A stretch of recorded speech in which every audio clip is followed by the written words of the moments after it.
YouTube live में आप लोगों का स्वागत है।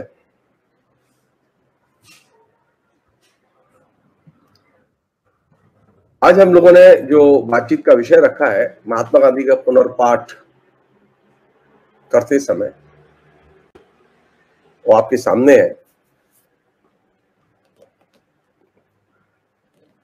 भीड़शाही और प्राचीन कृतियों का मूल्यांकन ये महात्मा गांधी कैसे करते थे। ये जो नई एक संस्कृति पैदा हुई है हम लोगों के बीच में, भीड़ की संस्कृति, गांधी जी ने उस जमाने में भी भीड़ की संस्कृति थी, तो लोकशाही बनाम भीड़शाही शीर्षक से उन्होंने एक बहुत ही शानदार निबंध लिखा था गांधी जी ने, और बहुत ही मजेदार बातें कही थी। ऐसा नहीं है कि ये भीड़ की कल्चर जो है वो अचानक पैदा हो गई इस बीच में, नहीं, वो स्वाधीनता आंदोलन के जमाने में भी भीड़ की कल्चर थी। और गांधी जी भी परेशान थे इससे, तो उन्होंने एक टिप्पणी इसी नाम से, लोकशाही बनाम भीड़शाही के नाम से, 10 अप्रैल 1919 में लिखी।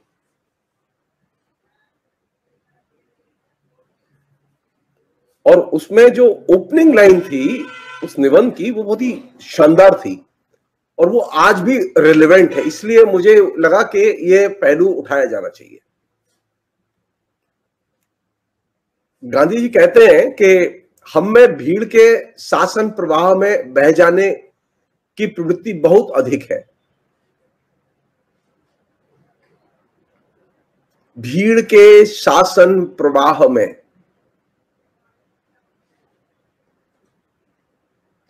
यह है भारतीय मनोदशा। मेरी जहां तक जानकारी है, जो थोड़ा बहुत मैंने इतिहास पढ़ा है, मैं अपने सामान्य अनुभव से ये कह सकता हूं कि गांधी के पहले किसी ने भीड़ को इस तरह से क्वेश्चन नहीं किया। गांधी के पहले कभी किसी ने भीड़ की इस कल्चर को आर्टिकुलेट नहीं किया, और यहां से आर्टिकुलेट नहीं किया कि भारतीय मनोदशा कैसी है।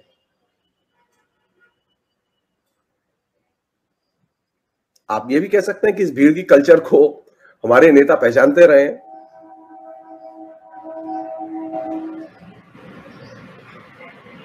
तो गांधी जी कहते हैं कि हम में भीड़ के शासन प्रवाह में बह जाने की प्रवृत्ति बहुत अधिक है।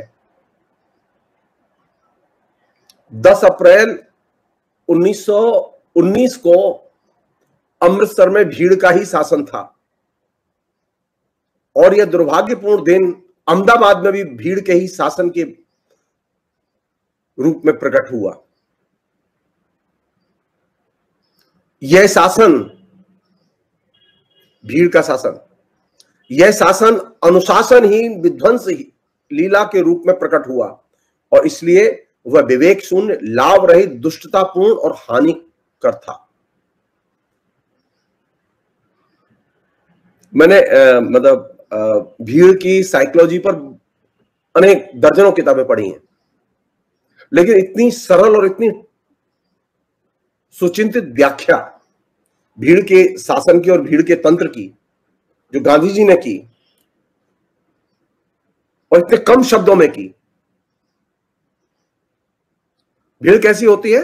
विवेक शून्य, लाभ रहित, भीड़ को कोई लाभ नहीं होता, लाभ रहित, दुष्टतापूर्ण और हानिकर।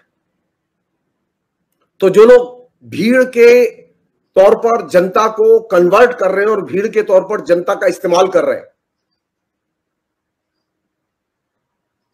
गांधी से वे ये चीज सीख सकते हैं कि जब आप भीड़ में कन्वर्ट हो जाते हैं और भीड़ का हिस्सा बन जाते हैं, तो आप सबसे ज्यादा नुकसान की स्थिति में होते हैं। उसमें पहला नुकसान तो यही होता है कि आप अपना विवेक खो देते हैं, और दूसरा सबसे इससे भी बड़ा नुकसान ये होता है कि आप दुष्टतापूर्ण हरकतें करने लगते हैं।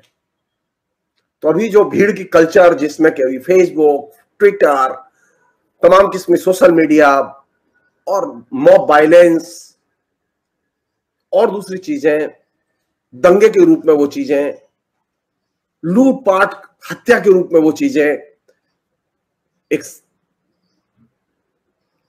बलात्कारी सन्यासी को जब पकड़ा गया हरियाणा में, तो उसके बाद में पूरे हरियाणा में 15 दिन तक भीड़ का शासन था।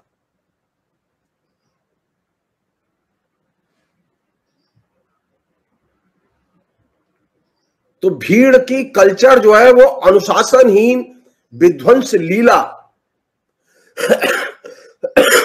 ये गांधी जी के शब्द हैं। ये अनुशासनहीन विध्वंस लीला को जो गांधी जी जब आर्टिकुलेट कर रहे थे,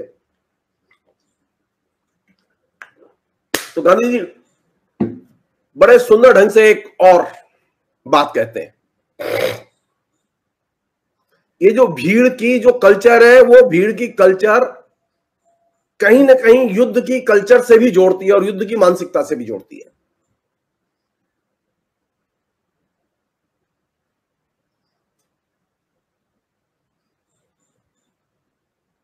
युद्ध की जो मानसिकता है, वो युद्ध की मानसिकता एक तरह से भीड़ की कल्चर और भीड़ की मानसिकता का एक्सटेंशन है।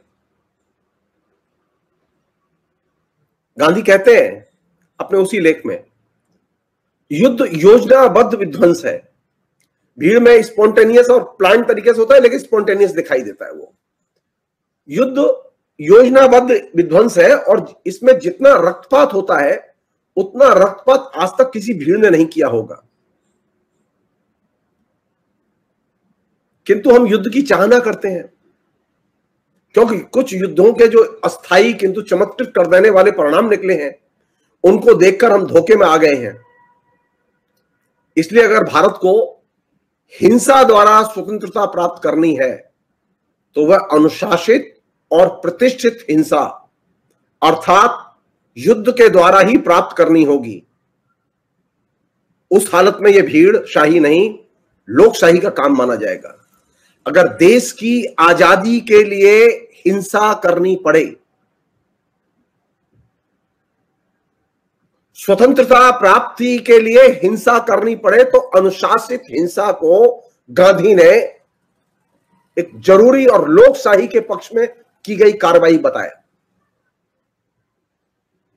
उन्होंने लिखा, अगर भारत को हिंसा द्वारा स्वतंत्रता प्राप्त करनी है, तो वह अनुशासित और प्रतिष्ठित हिंसा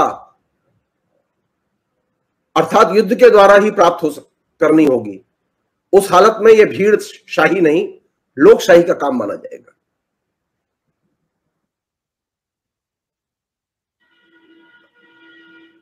अब ये जो दायरा गांधी के डिस्कोर्स का नया दायरा है, जो कि बहुत छोटा है, कभी ध्यान नहीं दिया हमने गांधी पर बात करते समय भीड़ की कल्चर और भीड़ की कल्चर के द्वारा जो विवेकहीनता पैदा होती है, उस पर बात नहीं की।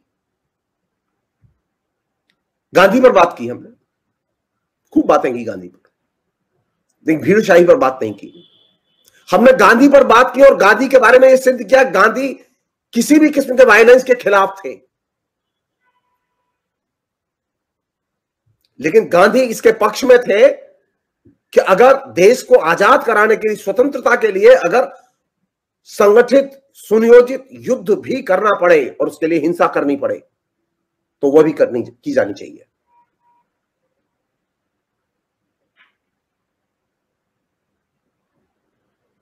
मैं पहले कई एपिसोड में इस बात को कह चुका हूं, मैं फिर उसे रिपीट कर रहा हूं। वो ये कि गांधी को पढ़ने के लिए गांधी जिन कॉन्सेप्ट का और जिन धारणाओं का इस्तेमाल करते हैं, उनके सही संदर्भ और सही अर्थ को जानना बेहद जरूरी है।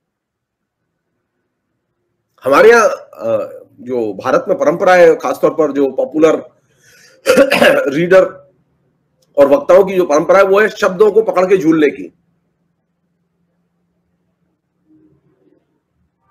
गांधी का यह कोटेशन, इस निबंध का कोटेशन इस बात को प्रूव करता है कि गांधी सिर्फ अहिंसा के ही पक्ष में नहीं थे।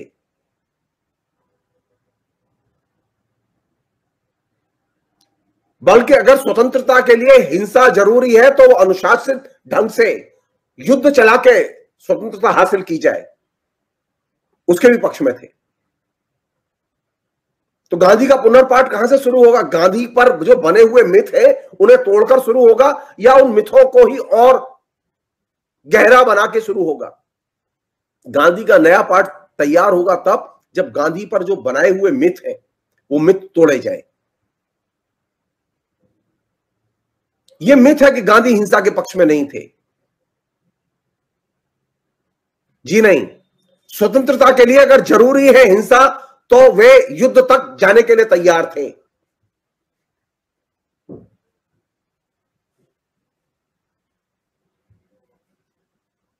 वो कहते हैं अगर हिंसा के साथ भी प्रतिष्ठा जोड़ी जा सकती हो तो प्रतिष्ठित हिंसा अर्थात युद्ध के द्वारा ही प्राप्त करनी होगी आजादी। गांधी ने कभी सुभाष चंद्र बोस के जो प्रयास थे उनकी कभी आलोचना नहीं की। जो लोग आजादी की लड़ाई में सेना के जरिए या और दूसरे तरीके से जो आजादी लाना चाहते थे, गांधी ने उनका कभी विरोध नहीं किया उस तरह से। अब एक और महत्वपूर्ण शब्द है गांधी के यहां जो इस्तेमाल गांधी के संदर्भ में होता है, उसे जिसे हम लोग कहते हैं ब्रह्मचर्य। बहुत लिखा गया है, मतलब इफरात में चीजें लिखी गई हैं उसके पक्ष विपक्ष में। गांधी के लिए ब्रह्मचर्य का मतलब क्या था? गांधी के लिए ब्रह्मचर्य का जो पदबंध है ये बेसिकली संस्कृत का पदबंध है। और गांधी कहते हैं कि जो अंग्रेजी के सैलिवेशी जो पदबंध है उसकी तुलना में इसकी व्याख्या और इसका अर्थ ज्यादा व्यापक है। तो गांधी का मानना था ब्रह्मचर्य का अर्थ है संपूर्ण मनोविकारों और इंद्रियों पर पूर्ण नियंत्रण। गांधी ये भी मानते थे कि पूर्ण ब्रह्मचारी के लिए कुछ भी असंभव नहीं है, लेकिन यह आदर्श और दुर्लभ स्थिति है। ये गांधी के वाक्य हैं।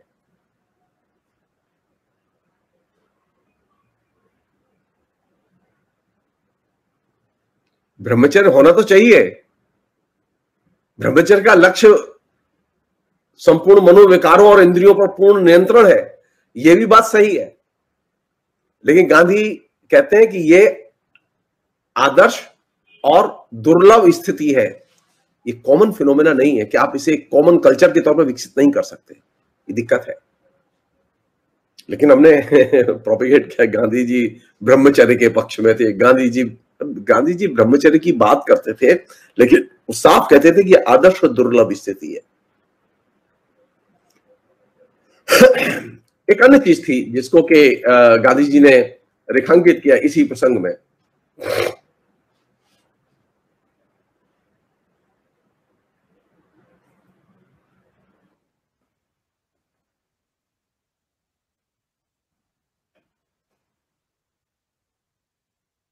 और बहुत ही इंपॉर्टेंट है वो कहते हैं ये ब्रह्मचर्य के प्रसंग में।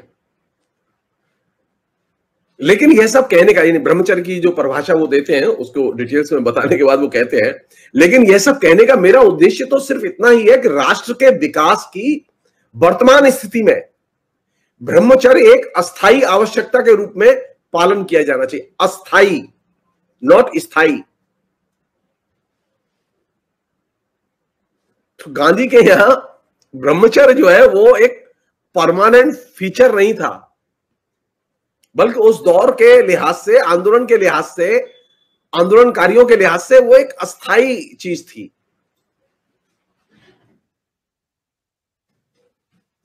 अब एक अन्य पहलू है जो बहुत मजेदार पहलू, ये जो मैंने जो दो बात रखी, एक तो वायलेंस से संबंधित और खासतौर भीड़शाही से संबंधित और ब्रह्मचर्य से संबंधित, ये तीन कॉन्सेप्ट बहुत ही पॉपुलर कॉन्सेप्ट है उनके। अब एक दूसरी चीज जो कि बहुत ही ज्यादा व्यापक है और महत्वपूर्ण है, वो है सरकार के चरित्र को लेकर। और ये सरकार का चरित्र जिस तरह से ब्रिटिश इंडिया के ऊपर लागू होता है, जो बात उन्होंने ब्रिटिश सरकार के बारे में कही थी, वह बात मौजूदा मोदी सरकार पर भी लागू होती है। कॉन्सेप्ट क्या है गांधी का? सरकार के बारे में कॉन्सेप्ट क्या है? सरकार के चरित्र को गांधी कैसे देखते हैं? गांधी, आप जैसे जानते हैं कि गांधी वर्गीय दृष्टि से चीजों को नहीं देखते थे। गांधी का देखने का अपना एक इंडियन स्टाइल था। गांधी एक इंडियन ईडियम में बात करते थे। उनका एक भारतीय भाषा संसार था, और वो हिंदी का भाषा संसार जो है वो खासतौर पर गांधी के अभिव्यंजना में व्यक्त होता था। तो गांधी ने सरकार का चरित्र जो बताया वो उद्धृत करना बड़ा जरूरी है। नवजीवन में 31 अक्टूबर को उन्होंने ये बात लिखी, मैं सरकार की तुलना डाकू से करता रहा हूं। कोई डाकू सारी जायदाद छीन ले जाए और बाद में आधी वापस देना चाहे तो क्या हम उसे ले सकते हैं? परंतु यह सरकार डाकू से भी बुरी है। सरकार ने हमारा सब छीन लिया है। सरकार ने हमारा सब छीन लिया है। 5 किलो राशन दे रही है। कितनी दयालु सरकार है। सरकार ने रोजगार छीन लिए, लेकिन अब 5 किलो राशन दे रही है। 80 करोड़ लोगों को मोदी सरकार 5 किलो राशन दे रही है। सरकार की परिभाषा समझिएगा। जो सरकार आपका रोजगार छीन ले, जो सरकार आपको घर बिठा दे और फिर वो कहे कि देखो हम तुम्हारी मदद कर रहे हैं, तो वो सरकार दयालु मानी जाएगी या डकैत मानी जाएगी? गांधी के दृष्टि से वो डकैत मानी जाएगी। गांधी कहते हैं मैं सरकार की तुलना डाकू से करता रहा हूं। कोई डाकू सारी जायदाद छीन ले जाए और बाद में हमें आधी वापस देना चाहे तो क्या हम उसे ले सकते हैं? परंतु यह सरकार डाकू से भी बुरी है। सरकार ने हमारा सब छीन लिया है। इतना ही नहीं, वह तो हमारी आत्मा पर भी अधिकार करना चाहती है। आप अब सिर्फ वही सोचेंगे जो मोदी सरकार कहेगी। ब्रिटिश शासन में सिर्फ यही चीज थी कि ब्रिटिश सरकार ने लोगों की आत्मा को भी नियंत्रित किया हुआ था। ठीक वही कंडीशन आज के दौर में हमारे देश में है। गांधी कहते हैं परंतु यह सरकार डाकू से भी बुरी है। सरकार ने हमारा सब छीन लिया है। इतना ही नहीं, वह तो हमारी आत्मा पर भी अधिकार करना चाहती है। सरकार हमें गुलाम बनाना चाहती है। तो हमें उससे इतना भर कह देना है कि हमारा वित्त मात्र ही नहीं बल्कि हमारी इज्जत, हमारी आजादी वापस नहीं मिलती तब तक तुमसे मोहब्बत रखना हराम है। हमारी इज्जत, हमारी आजादी वापस जब तक नहीं मिलती तुमसे मोहब्बत करना हराम है। ये जो सरकार के प्रति नजरिया गांधी का था, वही नजरिया जब तक आप वर्तमान में सरकार के प्रति विकसित नहीं करते, आप सरकार से लड़ नहीं सकते। क्योंकि इस सरकार ने ब्रिटिश शासन की तरह ही आपकी आत्मा पर भी कब्जा कर रखा है। आप वही सोचते हैं जो सरकार सोचती है। एक अन्य चीज, कुछ लोग सोच रहे हैं कि वोट की पॉलिटिक्स से कुछ हो जाएगा। वोट की पॉलिटिक्स से बहुत कुछ बदलने वाला नहीं है। आंदोलन नहीं करेंगे, कुछ नहीं बदलेगा। गांधी ने हिंदुस्तान को आजादी दिलाई, ब्रिटिश शासन से मुक्ति दिलाई। ब्रिटिश शासन का लोगों की आत्मा पर जो नियंत्रण था, उस आत्मा के नियंत्रण को तोड़ने में सबसे महत्वपूर्ण भूमिका अदा की उस दौर के स्वाधीनता आंदोलन ने। कोई अखबार गांधी के साथ नहीं था। अधिकतर बड़े अखबार गांधी के खिलाफ थे और सरकार के साथ थे, जैसे कि आजकल सारे अखबार और सारा मीडिया सरकार के साथ है।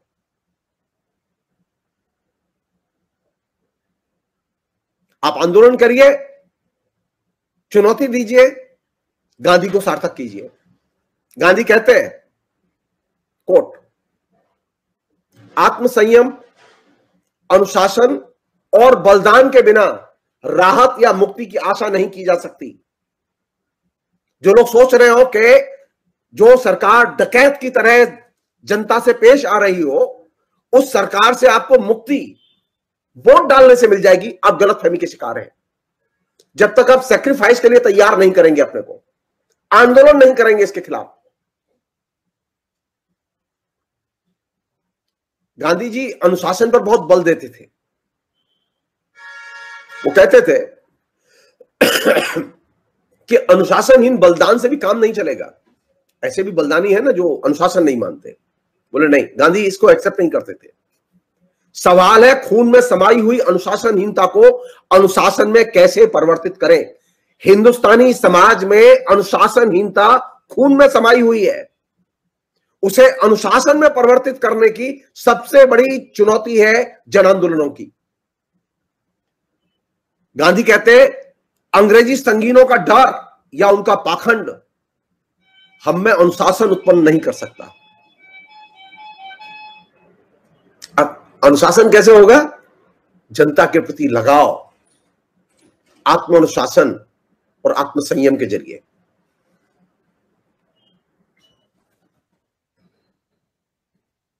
रास्ता क्या है स्वतंत्रता का? डाकू सरकार से जनता की रक्षा का रास्ता क्या है? एकमात्र रास्ता है अनुशासित जन आंदोलन और कुर्बानी का जज्बा पैदा करने की मनोदशा तैयार करना। हमारे यहां बहुत लंबी एक परंपरा रही है और लंबे समय से हम लोग कहते रहे, मैं भी लिख रहा हूं इस बात को क्योंकि रिवाज है। गांधी जी को, ये जो हम सीरीज कर रहे हैं गांधी के ऊपर, इसका एक पर्पज यह है कि गांधी के बारे में जो मिथ बने हुए हैं, मिसकंसेप्शन बने हुए, उन मिसकंसेप्शन को क्वेश्चन किया जाए। जो मिथ बने हुए उन मिथों को क्वेश्चन किया जाए। गांधी जी को महात्मा कहने पर तीखी आपत्ति थी, कड़ी आपत्ति थी। एक वाकया मैं उसका जिक्र करना चाहता हूं। 31 अगस्त 1924 को बंबई के एक्सेलसियर थिएटर में एक आयोजन हुआ जिसमें गांधी जी को भाषण देना था। और उस भाषण के दौरान हुआ यह कि गांधी जी के बोलने के पहले मंच पर एक महत्वपूर्ण व्यक्ति मौजूद थे, जमनालाल द्वारकादास मेहता, जो होम रूल लीग के प्रमुख सदस्यों में से एक थे। उन्होंने जो अपना भाषण दिया, तो उस भाषण में उन्होंने गांधी को गांधी कह के संबोधित किया, गांधी जी कह के संबोधित किया, महात्मा कह के संबोधित नहीं किया। तो ऑडियंस में जो लोग बैठे हुए थे ऑडिटोरियम में, उसमें से 3-4 लोगों ने इसका उठ के प्रतिवाद किया और जमनालाल द्वारकादास मेहता को हूट करने की कोशिश की। गांधी जी ने जब वो बोलने उठे तो उन्होंने इसका तीखा प्रतिवाद किया कि जो जनता ने आचरण किया है। और उसी प्रसंग में गांधी जी ने इस बात को क्लैरिफाई किया कि उन्हें महात्मा न कहा जाए।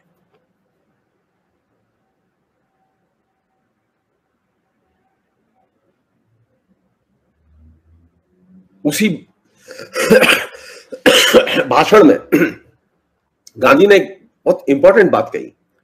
वो बात यह कही कि हमें सभा में जाने के शिष्टाचार सीखने की जरूरत है। सभा में जिसे निमंत्रित किया गया हो, उसके मनोभाव को देखकर हमें उसके अनुकूल व्यवहार करना चाहिए। यदि हम ऐसा न कर सकें तो बेहतर है कि हम वहां न जाएं।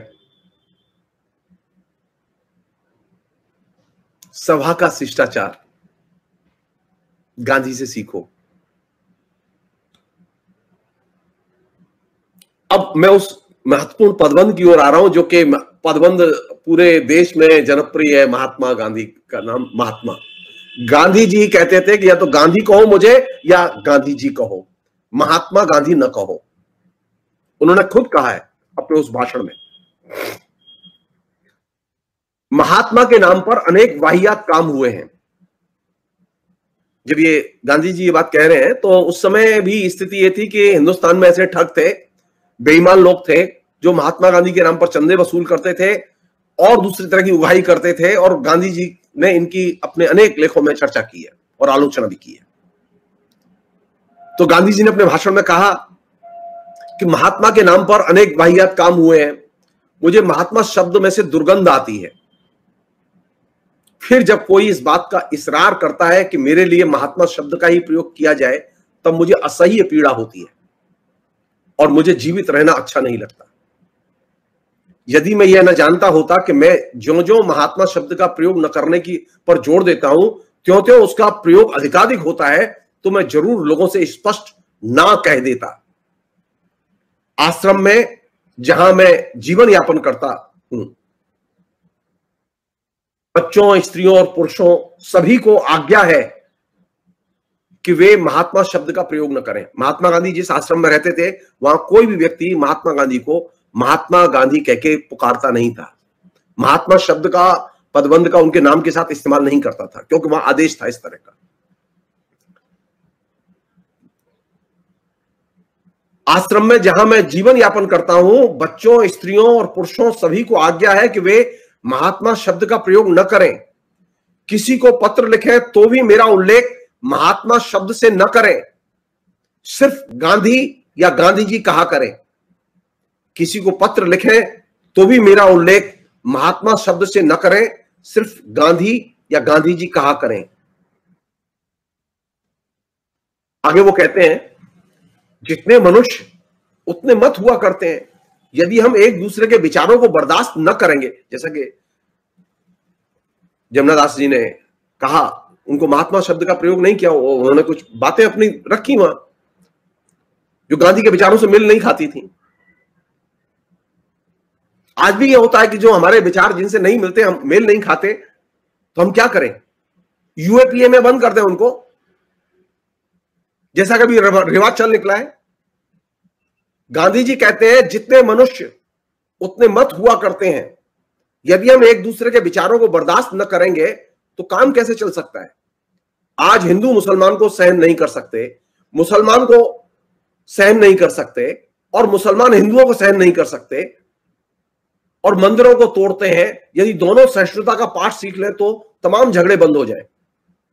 सब लोगों को अपने जीवन में सर्वत्र सहिष्णुता का व्यवहार करना चाहिए।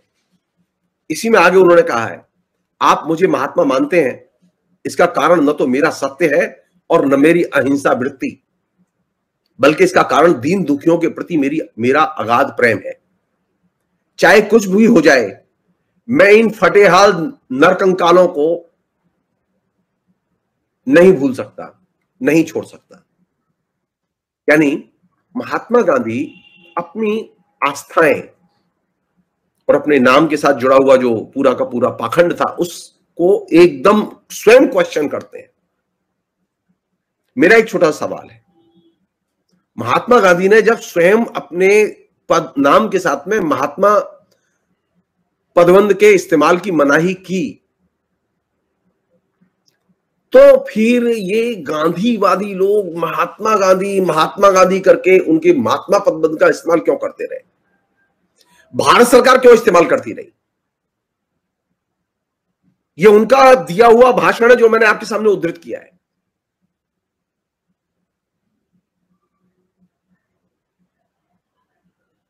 मेरी नजर में एक ही वजह है जिसका कि जिक्र उन्होंने किया है, और बहुत ही इंपॉर्टेंट चीज है वो ये कि जैसा कि इस लेख के ही भाषण के शुरू में उन्होंने कहा था,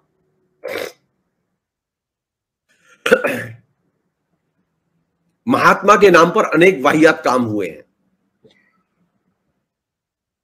जो लोग महात्मा गांधी को गांधी कहें, गांधी जी कहें, महात्मा गांधी न कहें।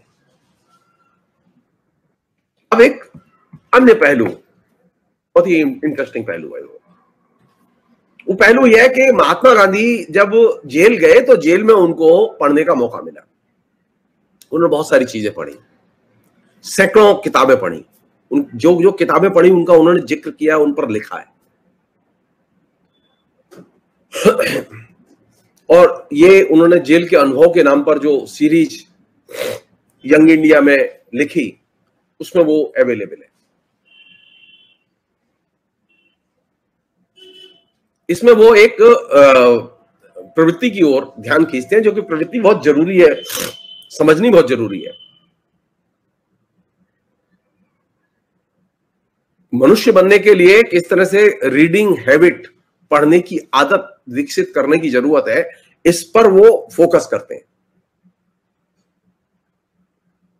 और वे अपने अनुभव को जो साझा करते हैं, उस अनुभव में जो चीजें निकल के आती हैं, उसमें उनका दृष्टिकोण भी निकल के आता है। वो लिखते हैं, जब मैं बच्चा था तब पाठशाला की पुस्तकों के अलावा और कुछ पढ़ने का मुझे कोई खास शौक नहीं था, माने स्कूल लेवल पर। पाठ्य पुस्तकों में ही मुझे चिंतन की काफी सामग्री मिल जाती थी, क्योंकि पाठशाला में जो पढ़ता था उस पर अमल करना मेरा सहज स्वभाव था। घर पर पढ़ने में मुझे अरुचि थी। घर के लिए दिए गए पाठ मजबूरन ही पढ़ता था। जब मैं विलायत में पढ़ रहा था तब भी परीक्षोपयोगी किताबों के अलावा कुछ न पढ़ने की मेरी आदत बनी रही। परंतु जब मैंने संसार में प्रवेश किया तब मुझे ख्याल हुआ कि सामान्य ज्ञान प्राप्त करने के लिए मुझे पढ़ना चाहिए। गांधी अपनी उम्र के लंबे समय तक, यहां तक कि वो जब वो विदेश पढ़ने गए तब तक वो सिर्फ कोर्स से रिलेटेड पुस्तकें ही पढ़ते थे। जबकि ये एक सामान्य सी बात है कि किसी को अगर अपना व्यक्तित्व का विकास करना है तो उसे पाठ्यक्रम से इतर किताबें पढ़ने की आदत विकसित करनी चाहिए। लेकिन गांधी में ये आदत नहीं थी। तो गांधी जी ने कहा कि जब मैंने संसार में प्रवेश किया तब सामान्य ज्ञान के लिए ये महसूस हुआ कि अन्य चीजें पढ़ने की जरूरत है। इसी में वो आगे कहते हैं, लेकिन मेरा जीवन बिल्कुल प्रारंभ से ही कठिनाइयों और संघर्षों का जीवन बन गया। इसकी शुरुआत काठियावाड़ के तत्कालीन पॉलिटिकल एजेंट के साथ झगड़े से हुई। इसलिए अध्ययन मनन में दिलचस्पी लेने का बहुत समय नहीं मिला। दक्षिण अफ्रीका में स्वातंत्र युद्ध का मुकाबला था, परंतु उसके बावजूद वर्ष भर मुझे काफी अवकाश रहा। 1893 का वर्ष मैंने धार्मिक साधना में बिताया, इसलिए सारा पठन धार्मिक हुआ। सन 1894 के बाद से मुझे जमकर पढ़ने का समय दक्षिण अफ्रीका की जेलों में ही मिला। मुझे न केवल पढ़ने का शौक उत्पन्न हुआ, बल्कि संस्कृत का ज्ञान पूरा करने और तमिल, हिंदी और उर्दू का अभ्यास करने की रुचि भी जगी। तमिल इसलिए कि दक्षिण अफ्रीका में अनेक तमिल भाषियों से मेरा संपर्क था, और उर्दू इसलिए कि बहुत से मुसलमानों से मुझे काम पड़ता था। दक्षिण अफ्रीका की जेलों में मेरी पढ़ने की अभिरुचि तीव्र हो गई थी, इतनी कि दक्षिण अफ्रीका के अपने अंतिम कारावास के दौरान म्याद पूरी होने से पहले ही छोड़ दिए जाने पर मुझे बहुत दुख हुआ, क्योंकि गांधी जी जो पढ़ना चाहते थे वो पढ़ने बाहर आ गए, तो फिर आंदोलन में लग गए। दक्षिण अफ्रीका के बाद में जब गांधी भारत आए और भारत में फिर वो जन आंदोलन में लग गए। इस दौरान जब वो यरवदा जेल में बंद कर दिए गए, तब वो फिर लौटे पढ़ने की ओर। तो यरवदा जेल जाने के बाद में जो उनके एक्सपीरियंस थे उसमें उन्होंने लिखा, जर्जरित शरीर वाला 54 वर्ष का बूढ़ा होने पर भी मैंने 24 वर्षीय तरुण के उत्साह से अध्ययन शुरू किया। 54 वर्ष के थे जब वो यरवदा जेल में गए, और पढ़ाई की स्पिरिट 24 साल के नौजवान जैसी।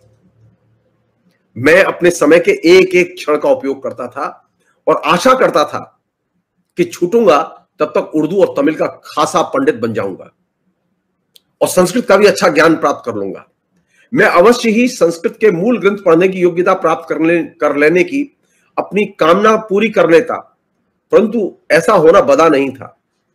दुर्भाग्य से बीमारी आ गई। इसके परिणाम स्वरूप मैं छूट गया और मेरे अध्ययन में विघ्न पड़ गया। फिर भी इस अवधि में कितना पढ़ सका, इसकी कल्पना पाठकों को नीचे दी हुई सूची से हो जाएगी। उसमें करीब 150 से अधिक किताबों की लिस्ट दी हुई है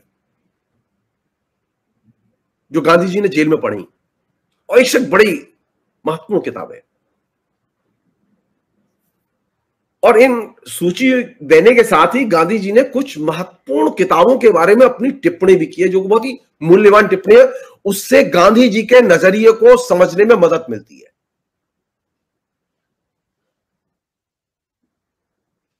गांधी जी पढ़ने के लिए नहीं पढ़ते थे, लिखते भी थे, उससे अपना नजरिया भी बनाते थे, अपना नजरिया व्यक्त भी करते थे। और गांधी का सेकुलर नजरिया कैसा था, और वो हिंदुस्तान को और बाकी हिंदुस्तान के अलावा दुनिया को, और हिंदुस्तान में जो धर्म प्रचलित हैं उनको, और दुनिया में जो धर्म प्रचलित हैं उनको वो कैसे देखते थे, इसका भी उससे अंदाजा लगता है।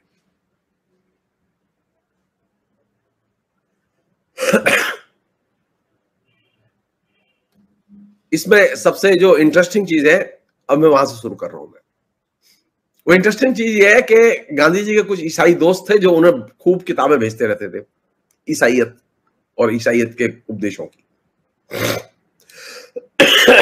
और उम्मीद करते थे गांधी जी ईसाइयत से प्रभावित हो। गांधी जी ने उनके बारे में लिखा है, इस बीच अनेक ईसाई मित्र मेरा बहुत ख्याल रखते थे। उन्होंने अमेरिका, इंग्लैंड और भारत से भी मुझे बहुत सी पुस्तकें भेजी। मुझे स्वीकार करना चाहिए कि इसमें उनकी भलमन साहत ही थी, परंतु उनकी भेजी हुई अधिकांश पुस्तकें मुझे अच्छी नहीं लगी। काश मैं उनकी भेजी हुई पुस्तकों के बारे में उन्हें प्रसन्न करने वाली कोई बात लिख सकता, परंतु जी में न होते हुए वैसा लिखूं तो अनुचित और असत्य होगा। मन में तो था ही नहीं कि वो अच्छी बात कोई पुस्तकों के बारे में मैं लिखूं, तो वैसा लिखूं तो अनुचित और असत्य होगा। तो किताब पढ़ते समय आजकल तो आदत यह है कि अगर रद्दी किताब भी होती है ना, तो हम लोग प्रशंसा कर देते हैं, कहते हैं हाँ बहुत अच्छा लिखा है। गांधी में यह आदत एकदम कार्ल मार्क्स के दृष्टिकोण से और कार्ल मार्क्स के एटीट्यूड से मिलती थी। मैं घटना का जिक्र करना चाहता हूं आपसे। इंग्लैंड में कोई महिला थी लेखिका, उन्होंने अपना एक कहानी संकलन लिखा, और कहानी संकलन लिखने के बाद में उन्होंने एंगल्स को दिया, तो एंगल्स बड़े खुश हुए। एंगल्स ने बड़ी खुशी खुशी उसकी तारीफ की, और तारीफ की ही नहीं, उसे कहीं लिख भी दिया किसी अखबार में। तो बहुत बढ़िया संकलन है। अच्छा, वो दुर्भाग्य से वो महिला वो एक कॉपी अपनी कार्ल मार्क्स को भी देने गई। कार्ल मार्क्स के पास वो कॉपी गई, कार्ल मार्क्स ने उस किताब को देखा, कार्ल मार्क्स बड़े गुस्सा हुए, और उन्होंने एंगल्स को कहा कि इतनी थर्ड ग्रेड किताब, इतनी खराब लिखी हुई किताब को तुमने इतनी प्रशंसा कैसे की। गांधी ठीक वही बात कहते हैं, उनकी भेजी हुई अधिकांश पुस्तकें मुझे अच्छी नहीं लगी। काश मैं उनकी भेजी हुई पुस्तकों के बारे में उन्हें प्रसन्न करने वाली कोई बात लिख सकता, परंतु जी में न होते हुए वैसा लिखूं तो अनुचित और असत्य होगा। तो किताब पढ़ते समय असत्य कभी नहीं बोलना चाहिए, और ये तो आजकल फैशन चल निकला है।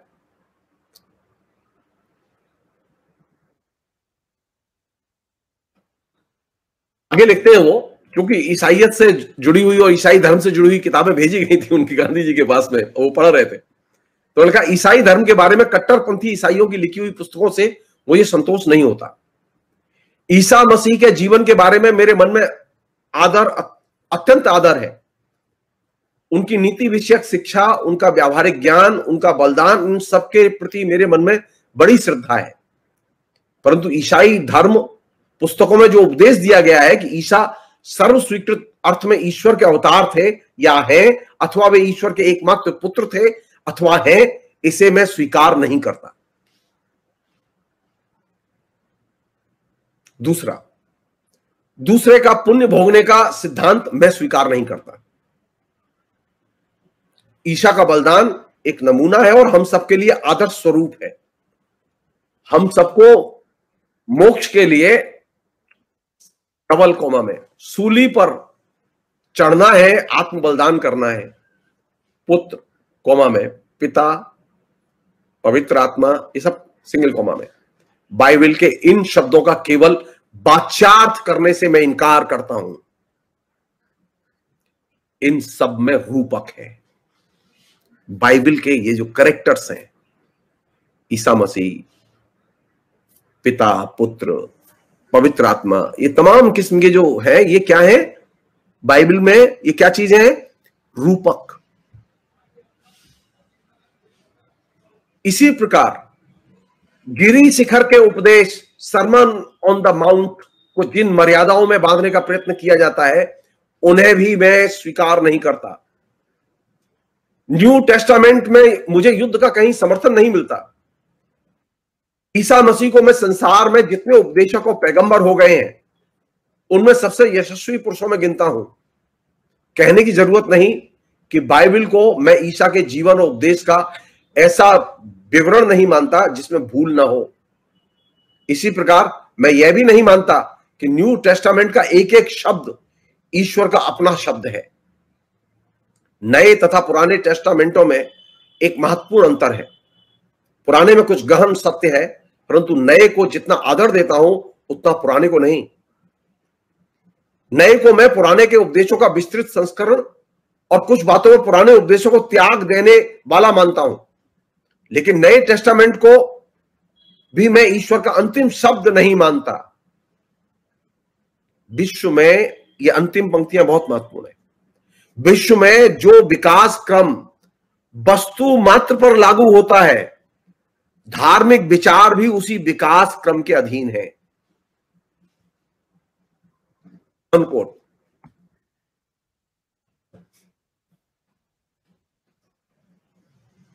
ईसाइयत के बारे में, ईसाई धर्म के प्रचार के बारे में, ईसा मसीह के बारे में गांधी के जो ये विचार है, ये विचार तकरीबन राजा राम मोहन राय ने एक जमाने में नवजागरण के दौर में ईसाइयत पर एक पुस्तक लिखी थी, जिसकी ईसाई संप्रदाय के मानने वालों ने बड़ी तीखी आलोचना की थी। उसमें ईसाइयत की बहुत तीखी आलोचना लिखी थी राजा राम मोहन राय ने। तकरीबन उससे मिलते जुलते विचार हैं ये। एक अन्य चीज गांधी आगे कहते हैं उसी अपने जेल के अनुभव में, मेरा धर्म मुझे यह नहीं सिखाता कि मैं ऐसी प्रार्थना करूं कि दूसरे लोग मेरे धर्म के हो जाए। वह तो मुझे यह सीख देता है कि तुम प्रार्थना करो कि सब अपने अपने धर्म में रहकर पूर्णता प्राप्त करें। मैं जानता हूं कि ईश्वर हमसे पूछेगा, आज भी पूछ रहा है कि हम कैसे हैं, हमारे काम कैसे हैं। यह नहीं कि हम किस दीन के मानने वाले हैं। उसके लिए तो कर्म ही सब कुछ है। कर्म से रहित विश्वास का उसकी नजरों में कोई मोल नहीं है। उसके लिए तो कर्म ही विश्वास का सूचक है। ईश्वर और ईश्वर का ये कॉन्सेप्ट, ईश्वर का ये जो रूप, ईश्वर के लिए सबसे महत्वपूर्ण चीज कौन सी है? कर्म ही सब कुछ है। और ये जो चीज है, ये गांधी का एक नया इंटरप्रिटेशन जो ईश्वर के बारे में है। कर्म ही सब कुछ है, ब्रह्म ही सब कुछ है, ये नहीं। भगवान ही सब कुछ है, ये नहीं। अब भारतीय परंपराओं पर गांधी को देखें। महाभारत पढ़ा, रामायण पढ़ी, उपनिषद पढ़े। उसमें सबसे मजेदार टिप्पणी जो मुझे लगी, जिसे मैं चाहता हूं कि आपको शेयर करूं, वो मुझे महाभारत वाली टिप्पणी लगी। और ये महाभारत वाली टिप्पणी इस अर्थ में महत्वपूर्ण है कि ये एकदम नई किस्म की चीजों को खोलती है। तकरीबन डिबेट से बाहर है ये अभी। वो लिखते हैं, मेरे मतानुसार महाभारत कोई इतिहास नहीं। इतिहास के रूप में तो मैं उसे बेकार सा ग्रंथ मानूंगा। उसमें तो रूपक द्वारा विश्व के सनातन सत्यों की चर्चा की गई है। रूपक। महाभारत में क्या है? रूपक कथाएं। महाभारत सत्य कथा नहीं है। महाभारत इतिहास नहीं है। ये कौन कह रहा है? ये गांधी कह रहे हैं। अगर इतिहास के रूप में देखेंगे तो वह एक बेकार सा ग्रंथ है। कवि का आशय पुण्य और पाप, सत और असत, खुदा और शैतान के सनातन द्वंद्व का वर्णन करना है, और उस आशय के अनुकूल ही ऐतिहासिक पात्रों और घटनाओं को लेकर उसने उन्हें दैवी अथवा दानवी शक्तियों के रूप में चित्रित किया है। यह ग्रंथ किसी महानद के समान है जो आगे की ओर बहता हुआ अनेक नदियों को अपने में समेट लेता है, जिनमें कई मैली और गंदी भी हैं। महाभारत में क्या है? महाभारत के रूपकों में, कथाओं में क्या है? वो कहते हैं, कोट, उसमें ऐहिक सत्ता की नश्वरता प्रकट की गई है। गरीब और भिखारी द्वारा अपना स्वल्प सर्वस्व अंतिम कौर भी दे डालने वाले ब्राह्मण के हार्दिक बलिदान की तुलना में पांडवों का अंतिम महायज्ञ भी कम पुण्यप्रद सिद्ध किया गया है। पुण्यशाली पांडवों के भाग्य में प्रखर शोक ही शेष बचा दिखाया गया है। कर्मवीर कृष्ण लाचार हालत में मरते हैं। असंख्य और एक से एक बलशाली यादव अपने ही भ्रष्ट आचरण के कारण आपसी कलह में कुत्तों की तरह मरते हैं। अजय अर्जुन डाकुओं की टोली से पराजित होते हैं। उनका गांडीव काम नहीं आता। पांडव युद्ध के परिणाम स्वरूप मिली हुई गद्दी एक बालक को सौंपकर वानप्रस्थी होते हैं। स्वर्गारोहण में एक को छोड़ सारे यात्रा में ही मर खप जाते हैं। और धर्मराज युधिष्ठिर को भी इसलिए नरक की भयंकर दुर्गंध सहनी पड़ती है कि उन्होंने संकट के समय एक बार असत्य भाषण किया था। संकट के समय असत्य कभी नहीं बोलना चाहिए। जीवन में असत्य कभी नहीं बोलना चाहिए, लेकिन संकट के समय तो बिल्कुल ही नहीं बोलना चाहिए। कारण और कार्य के अटल नियम का सनातन रूप में अमल होता हुआ बताया गया है, जिसका कोई अपवाद नहीं। इस चमत्कारी काव्य के लिए यह दावा किया जाता है कि उसमें कोई चीज नहीं छोड़ी गई है जो उपयोगी और अच्छी हो और जो दूसरे ग्रंथों में मिल सके। यह महाकाव्य इस दावे को सही सिद्ध करता है। आखिर में मैं ये बात कह के, गांधी ने उर्दू सीखी, संस्कृत सीखी, तमिल सीखी, अंग्रेजी वो जानते थे, हिंदी वो जानते थे। और उर्दू सीख के उन्होंने जो सबसे महत्वपूर्ण काम किया वो ये कि उन्होंने लिखा, कोट, 2 वर्ष पहले मैं मुसलमानों के मानस को जितना जानता था उसकी अपेक्षा आज कहीं ज्यादा जानता हूं। मुझे उर्दू साहित्य के धार्मिक पहलू में ज्यादा दिलचस्पी थी, इसलिए जो ही संभव हुआ मैं उर्दू की धार्मिक पुस्तकों में डूब गया। अनकोट। गांधी ने उर्दू साहित्य का, उर्दू के धार्मिक साहित्य का गंभीरता से अध्ययन करने के लिए उर्दू को सीखा। 2 साल मेहनत की इसके लिए, और उसके बाद में उन्होंने अपनी राय बनाई। और राय क्या बनाई? अगर मुस्लिम मानस को जानना है तो उर्दू के धार्मिक साहित्य को जानना बेहद जरूरी है। अगर हिंदुओं को जानना है तो हिंदुओं के धार्मिक साहित्य को जानना बेहद जरूरी है, तो उसके बिना आप उसके मानसिक गठन को नहीं जान सकते।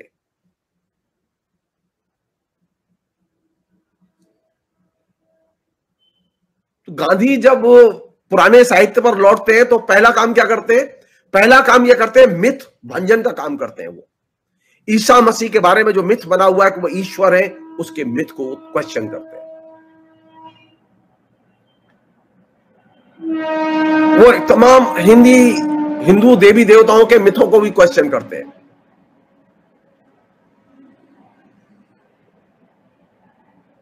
तो एक नए पाठ की शुरुआत कहां से होगी? गांधी की दृष्टि से नए पाठ की शुरुआत तब होती है जबकि आप मिथों के बारे में सवाल खड़े करते हैं। मिथों के बारे में सवाल तभी खड़े किए जा सकते हैं जबकि आप मिथों के बारे में गहराई से जानें। गांधी ने गहराई से विभिन्न धर्मों का अध्ययन किया। उन्होंने ईसाईयत का अध्ययन किया, उन्होंने हिंदू धर्म का अध्ययन किया, उन्होंने इस्लाम धर्म का अध्ययन किया, उसके बाद उन्होंने ओपिनियन बनाई। हमारे तो अभी यह हालत है कि लोग इस्लाम के बारे में एक रत्ती भर नहीं जानते, लेकिन घोषित करते रहते हैं कि इस्लाम जो है वो मनुष्य विरोधी धर्म है। गांधी को पढ़ें, मोहन भागवत गांधी को पढ़े और जाने कि गांधी की क्या राय थी इस्लाम धर्म के बारे में। जो लोग गांधी के बारे में बात करना चाहते हैं, गांधी के बारे में डिबेट करना चाहते हैं, वे पहले कम से कम गांधी को पढ़े तो सही। गांधी ने किसी भी धर्म के बारे में बिना पढ़े कोई राय नहीं बनाई। अभी स्थिति है कि बिना पढ़े हर धर्म के बारे में राय बनाई जा रही है और दावे के साथ कहा जा रहा है।